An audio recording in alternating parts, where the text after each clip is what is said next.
Israel और Hamas के बीच चल रही जंग का आज तीसरा दिन है। अब तक 1000 इजरायलियों की मौत हुई है, जबकि 2100 लोग घायल हैं। वहीं इजराइल की तरफ से गाजा में एयर स्ट्राइक जारी है। इसमें अब तक 413 फिलिस्तीनी मारे जा चुके हैं, जबकि 2000 से ज़्यादा लोग घायल हैं। इजराइल ने गाजा पट्टी में हमास के 426 ठिकानों को बर्बाद कर दिया है। वहीं अपने 29 से ज़्यादा इलाकों को हमास के लड़ाकों के कब्जे से छुड़ा भी लिया है। हमास ने दावा किया है कि उसने इजराइल के 163 लोगों को अगवा किया है। इनमें सैनिक, महिलाएं, बच्चे और बुजुर्ग हैं। हमास इन्हें गाजा पट्टी से लगी सुरंगों के बीच में रख रहा है। वह इन बंधकों का इस्तेमाल मानव ढाल के रूप में करेगा, ताकि इजराइल हमला करे तो उसके ही लोग मारे जाएं। इजराइल के तेल अवीव में भी ब्रह्मा कुमारीज के हमारे बाबा के भी 4 सेवा केंद्र हैं। बाबा के भी वहाँ घर हैं और बाबा के भी बच्चे हैं, और बाबा के बच्चे अभी सभी सुरक्षित हैं। किसी को कोई क्षति नहीं पहुँची है, किसी को कोई नुकसान नहीं हुआ है।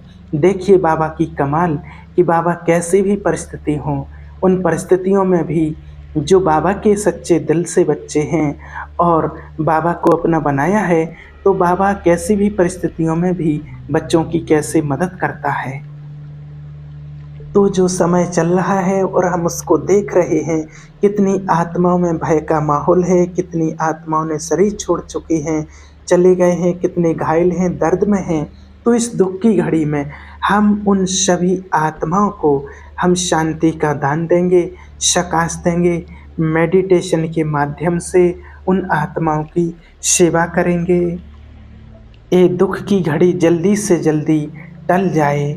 हमारे संस्थान के मुख्यालय से भी सभी के लिए शांति का दान देने के लिए सभी आत्माओं को प्रेरित किया गया है, क्योंकि जो आत्माएं दुख में हैं, कष्ट में हैं, बहुत दर्द से तड़प रही हैं, उनको शांति का दान देना है, उनको शांति पहुंचाना है। क्योंकि बाबा ने हम बच्चों के लिए बनाया ही है विश्व शांति के लिए। तो हम उन सभी आत्माओं को आज से ही, अभी से ही शांति का दान देंगे। समय की समीपता को देखते हुए उन आत्माओं के लिए विशेष योग मेडिटेशन करेंगे। रोज बाबा हमें मुरलियों में कहते हैं, बाबा इशारा क्यों देता है, बाबा हम बच्चों की स्थिति को मजबूत क्यों बनाना चाहता है। जब भी मुरलियों में शब्द आते हैं और कई बाबा के बच्चे भी सुन कर के कहते हैं कि बाबा तो कब से कहते आ रहे हैं, विनाश होगा, विनाश होगा, परिवर्तन होगा, अपनी स्थिति को श्रेष्ठ बनाओ। तो बाबा क्यों कहता है? परमात्मा त्रिकालदर्शी है, वो जानता है कि कभी भी कुछ भी हो सकता है।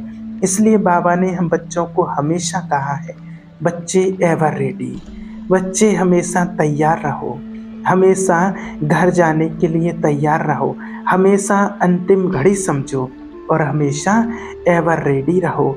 आज हम देख रहे हैं जो जंग 2 देशों में छिड़ी है, इजराइल और हमास में, वहाँ पर कितना भय का माहौल है, लोग कितना डरे हुए हैं, कितने लोगों की जान चली गई है, कितने लोग घायल हो चुके हैं और अभी भी जंग जारी है। क्या हो सकता है, कोई भरोसा नहीं है। ऐसा समय जब आएगा तो बाबा ने कहा ऐसे समय में हमें अपनी स्थिति को पावरफुल रखना है, उस टाइम पर भी हम अपने आप को संभाल सकें, क्योंकि समय तो नज़दीक है, समय दिन प्रतिदिन बदलता जा रहा है। ये हमें बाबा ने पहले ही बोला है, ड्रामा एक्यूरेट है। आज दुनिया में देख रहे हैं कितने मिसाइल, तोपें, बॉम्ब्स आदि सब बन करके तैयार हो चुके हैं और उनसे दुनिया का क्या हो सकता है, कभी भी कुछ भी हो सकता है। और दूसरी तरफ हम देख रहे हैं जो बाबा ने हम बच्चों को और समय के सहारे दिए हैं कि बीमारियां ऐसी आएंगी जिनका कोई इलाज नहीं होगा। आज तमाम प्रकार की बीमारियां दुनिया में चल रही हैं, वो भी हम देख रहे हैं। प्राकृतिक प्रकोप भी होंगे, बाबा ने वो भी कहा है। तो इन सब से बचने के लिए आज ये होगा, इसको कोई रोक नहीं सकता है, लेकिन हम अपने आप को सेफ रख सकते हैं। अपने आप को बचा सकते हैं, जिसके लिए कहा गया है कि अगर बारिश हो रही हो, हमें बाहर जाना हो, तो हम बारिश को तो नहीं रोक सकते हैं, लेकिन अगर हमारे पास छाता है तो हम बाहर जाके अपना काम करके वापस सुरक्षित आ सकते हैं। इसी प्रकार से परिवर्तन की बेला है। दुनिया में तो समस्याएं आनी हैं और अभी तो आगे क्या क्या होगा वो तो अभी हम नहीं कह सकते हैं। बाबा ने जो इशारे दिए हैं, लेकिन तमाम समस्याओं के बीच में भी हम अपनी स्थिति को एक रस पावरफुल बना के रह सकते हैं। अगर हम परमात्मा की श्रीमत अनुसार अपनी स्थिति को पावरफुल बनाते हैं और परमात्मा का ध्यान करते हैं, तो कैसी भी समस्या आए उसमें भी हम अचल अडोल रह सकते हैं। इसलिए देखिए, दिन प्रतिदिन समय बदलता जा रहा है। अभी तो और क्या क्या होगा, कितना दुनिया में अत्याचार बढ़ेगा और बढ़ ही रहा है। इसलिए हमें अपने आप को पावरफुल और सेफ रखना है, अपनी स्थिति को बहुत मजबूत बनाना है।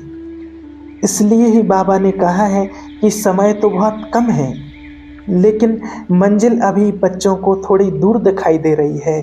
इसलिए तीव्र पुरुषार्थ करो, तब मंजिल पर समय पर नहीं, समय से पहले ही पहुंच सकेंगे। इसलिए बाबा कहते हैं कि समय को देखते हुए बाबा कहते हैं कि समय समीप आ रहा है या आप समय के समीप जा रहे हो। तो आज हम देख रहे हैं कि समय तो कितना स्पीड से बदल रहा है, कितना तेजी से चल रहा है। इसलिए हमें समय के साथ चलना ही होगा।